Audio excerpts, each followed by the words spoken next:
Sous leurs airs placides et débonnaires, difficile de croire que ces ânes sont à l'origine d'une affaire judiciaire.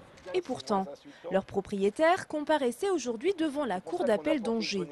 Originaire de Ruillé-sur-Loire dans la Sarthe, Jackie Davézé avait mis en pâture une dizaine d'ânes dans une prairie située tout près de la ferme de la famille Félion. Le problème, c'est que très vite, cette proximité est devenue insupportable. Les nuisances, c'était que c'était là vraiment de jour comme de nuit. Et puis, ils venaient déféquer devant la fenêtre de notre chambre, quoi. Depuis que les ânes sont partis, on vit tranquille, hein, on est bien, quoi. Jackie Davézé avait été condamné une première fois en juillet dernier. Il avait dû alors retirer ses animaux sous peine d'une astreinte de 500 € par jour. Pour Jackie Davézé, les nuisances invoquées par les voisins sont jugées abusives. Alors évidemment que les ânes braient, ça c'est sûr, mais un braiement d'âne ça dure 6 secondes. Et alors même si vous en avez 5-6 qui braient en même temps, c'est quand même pas, c'est moins pire que la foudre, hein, je peux vous l'assurer. Hein. La présidente de la cour d'appel d'Angers a proposé aux deux parties une médiation. Si aucun accord n'est trouvé d'ici là, la cour rendra son arrêt le 12 mai prochain. Justice toujours avec cette grosse affaire jugée cette semaine aux assises du tribunal d'Angers. Les 4 prévenus comparaissent pour attaque à main armée. En décembre 2006, ils braquent un bureau de poste à Bagneux près de Saumur. Ils sont arrêtés par la police après des échanges de coups de feu. 2 des 4 compères ont déjà une longue expérience des assises et sont même fichés au grand banditisme. L'un d'entre eux a ainsi passé 30 ans en détention, soit plus de la moitié de sa vie. Ce sont des hommes qui ont un passé judiciaire qui est lourd, en tout cas pour l'un d'entre eux, et qui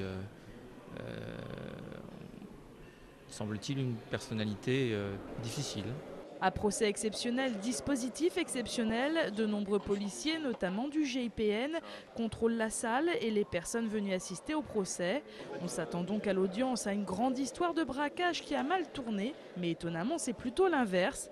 Les 4 hommes se contredisent et le vol à main armée semble avoir été fait par des amateurs. On est devant des gens qui sont des professionnels pour au moins 2 des 4. Mais on a ce sentiment d'avoir affaire à des branquignoles qui arrivent, qui vont prendre 2400 €, qui reviennent sur les lieux, alors que évidemment la police est avertie de tout ça. Et c'est vraiment très singulier comme situation. Parmi les parties civiles, il y a un avocat pour la poste, un autre pour la police et un dernier pour une femme qui s'est fait violemment voler sa voiture à l'occasion du braquage. De revenir au procès, de voir ses agresseurs, parce que les choses se sont passées tellement vite qu'elle a eu du mal à les voir. Il est même difficile pour elle de les reconnaître très clairement. Pour autant, le procès fait rejaillir des souvenirs qui sont très difficiles. Verdict vendredi pour les braqueurs, certains encourent de très lourdes peines de prison. Le drame à la maison d'arrêt d'Angers. Un détenu âgé de 46 ans s'est suicidé par pendaison dans sa cellule lundi en début de soirée. L'homme qui occupait seul sa cellule avait été condamné en février dernier au Mans pour violence sur conjoint et sur mineur de 15 ans. Selon le parquet d'Angers, il se serait suicidé avec un cordage provenant de l'atelier de la maison d'arrêt. Une autopsie et une enquête sont en cours. Le futur pont du tramway qui enjambera la Maine à Angers devient un peu plus une réalité. Depuis ce matin, les techniciens de l'entreprise Baudin-Châteauneuf du Loiret sont en effet à pied d'œuvre pour installer des éléments métalliques aux dimensions impressionnantes. Ces segments mesurent environ 25 mètres de longueur et pèsent entre 30 et 50 tonnes. Il a bien évidemment fallu un dispositif de transport exceptionnel pour les acheminer sur place. 5 pièces de ce type arrivent cette semaine, 5 autres le mois prochain. Tous ces éléments métalliques seront ensuite posés sur le tablier du pont à partir du mois de mai. Un regroupement de services qui fait grogner. Au CHU ce matin, une partie du personnel des services de chirurgie viscérale, médecine digestive et urologie ont manifesté devant la chapelle de l'hôpital pour souligner les risques de dysfonctionnement qu'occasionnera le regroupement de leurs 3 unités en un seul grand pôle. Le déménagement des différents services a démarré aujourd'hui et la réorganisation va impliquer une diminution des effectifs. On la quantifie très clairement à la présence de 6 soignants par jour en moins dans les services de chirurgie digestive. Aujourd'hui, on a 51 lits, demain on aura 52 lits de chirurgie, donc un lit de plus. Et on a une baisse d'effectifs très très importante de 6 soignants par jour.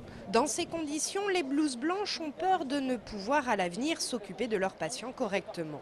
Et ils ont raison d'avoir peur, c'est qu'on connaît aussi ces dégradations de conditions de travail dans d'autres services où les effectifs sont vraiment diminués, en baisse, des remplacements qui ne sont pas faits.